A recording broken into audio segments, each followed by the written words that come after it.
Hey everyone, it's late afternoon here in September. Wanted to give you a little run up of my trailer setup and stuff.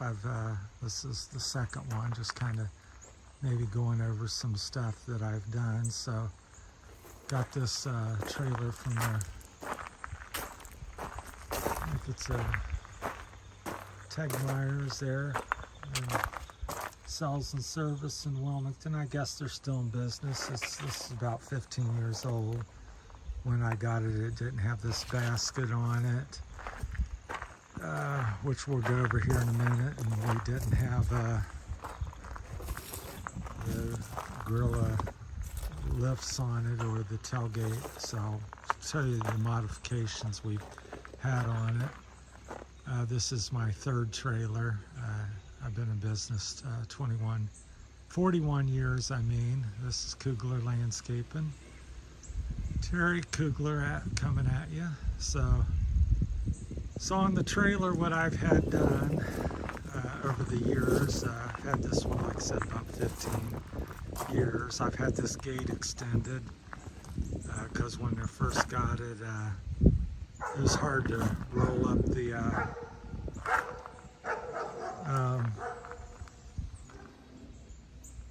equipment. It would get hung up on the mesh, and so I had it extended a couple feet, I think. So it's now about 5'3" long. So that was an improvement. So I recommend a longer gate for everybody. Also, the springs, when I went with a longer gate, it added quite a bit of weight. I would say maybe a couple 100 pounds. And pardon the dog in the background. This is live video.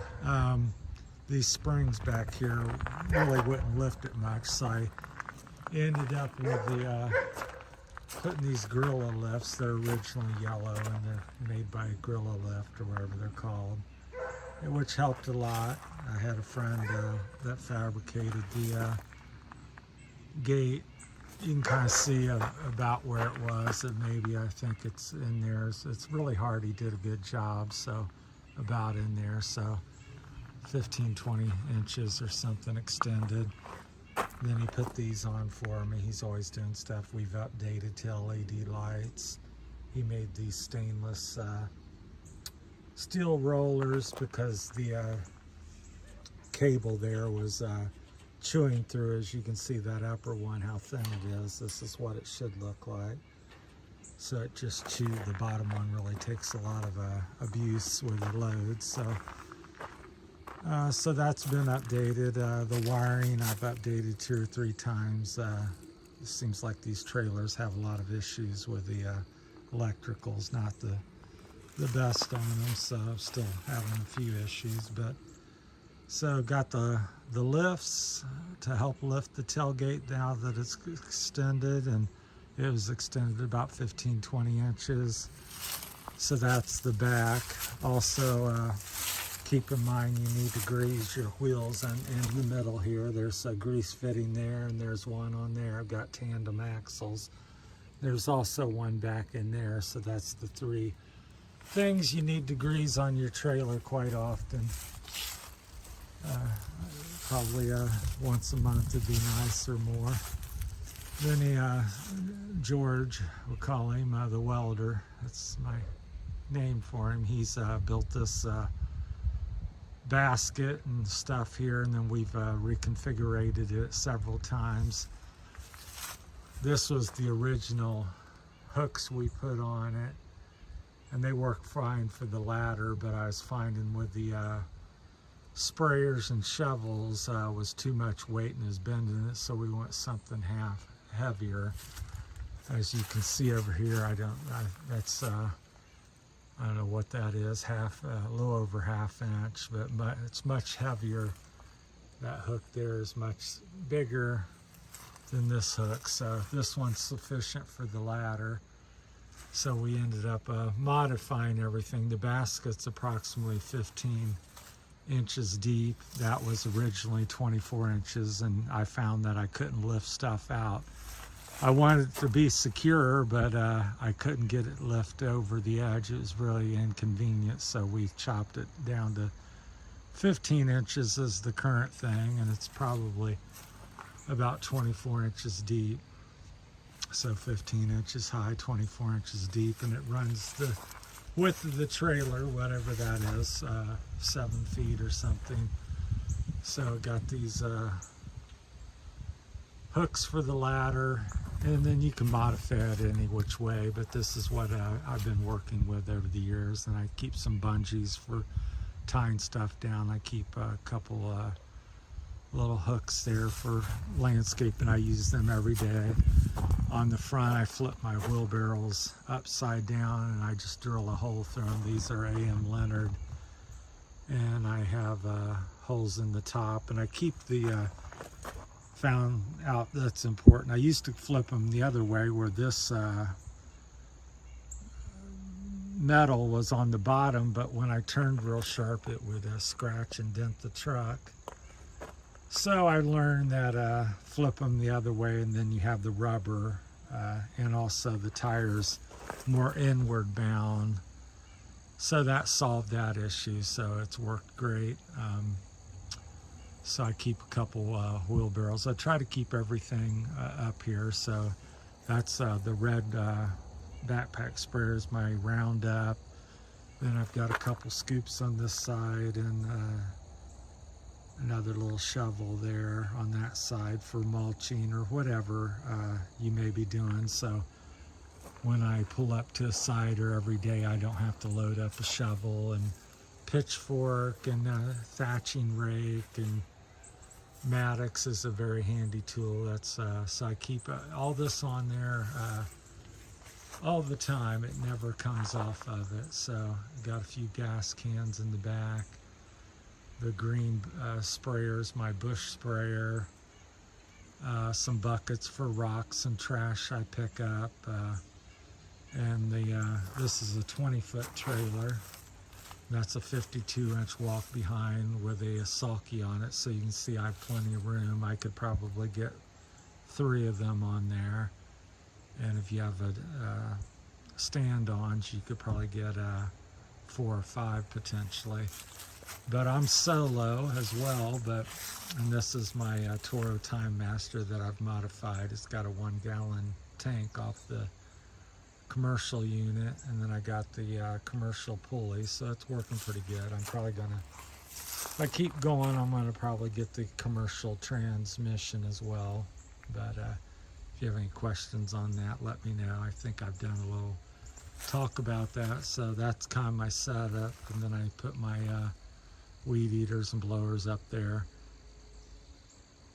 Since I'm a solo, this is all I run as far as mowers. 2 mowers does everything I need it to do.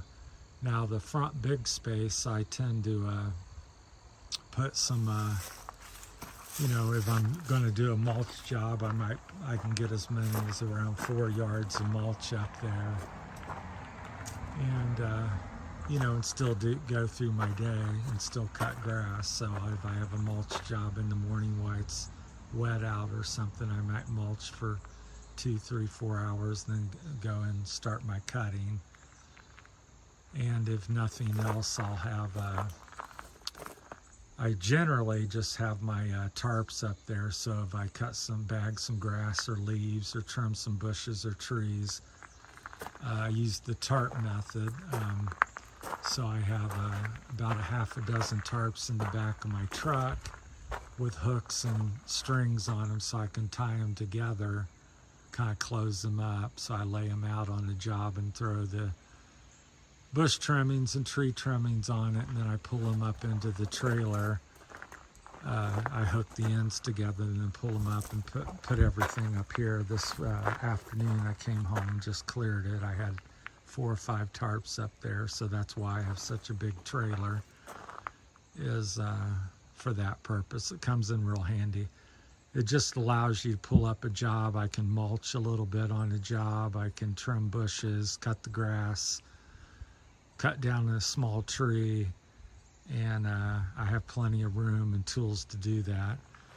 Unfortunately, the chain here on the side is because of all the theft going on and stuff. So if I stop at a store or I'm gonna have to go somewhere and I can run that around and lock up all my equipment. So that's what that's for. And you could use it for other things, I suppose. I use it for bush pulling and things like that, but that's primarily used for anti-theft device, or helps on that. And then here on the side, these hooks up here at the top, right there, that's for my weed eater, so it runs across the side there, so I clip that on or just lay it in the trailer if I'm in a hurry.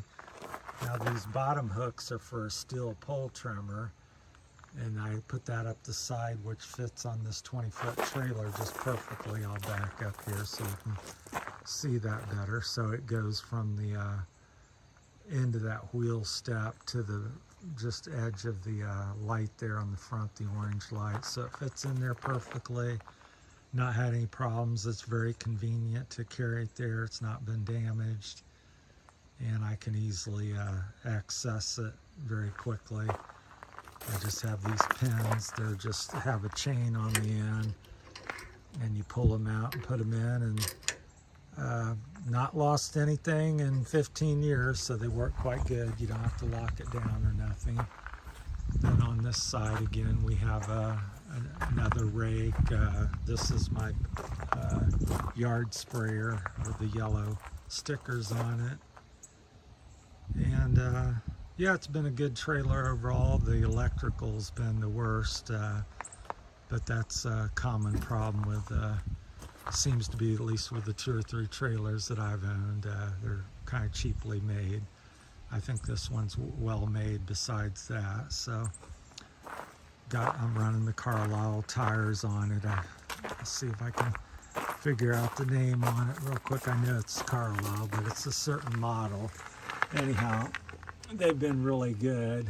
I don't know if you can see it down there. It's upside down, radial trail tire. So anyhow, this has been one of the better tires I've had, the Carlisle radial trail. I guess that's the name of it. Here you can kind of see it a little bit better. But anyhow, it's been pretty good wearing. I put them on about a year and a half ago. I usually get about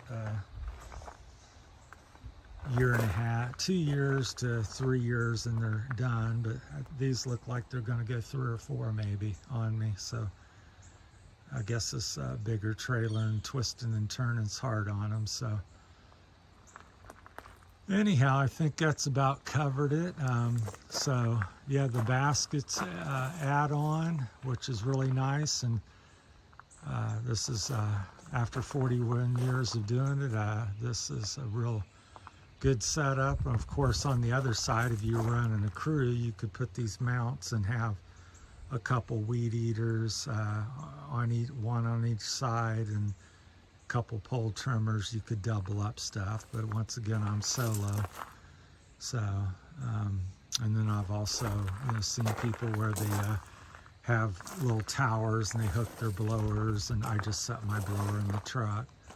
I find if you have anything sticking up over the rails, it makes it difficult to get things up and over. So if you're throwing limbs on it, or unloading or loading up a mulch, if you have something that protrudes up on the rails, so I keep mine pretty clean. The gorilla ramps or lifts are the only thing that stick up, and as you can see, that only adds 2 or 3 inches of height. So pretty clean setup, so they can load pallets of rock or sod and flip it right over the side pretty easily. And so this is my setup I wanted to share with you and update you on that. I don't know how thorough I went on the last one, so keep your wheels and that grease fitting there in the middle greased, and that's most of the maintenance on it. And brakes seem to last quite a while. I think I'm on my original set. I may have changed them out once, I can't recall. And then that's kind of the parts of the gorilla lifts, and mine were welded on. You could bolt them together, but we both decided that welding worked better, and he's a whiz at fabrication, so he they can easily be taken off when needed, but they've been on about 10 years or so of the 15 years. So, well, that's my time. If you have any questions or comments, please feel free to leave them, and like and subscribe. Thanks.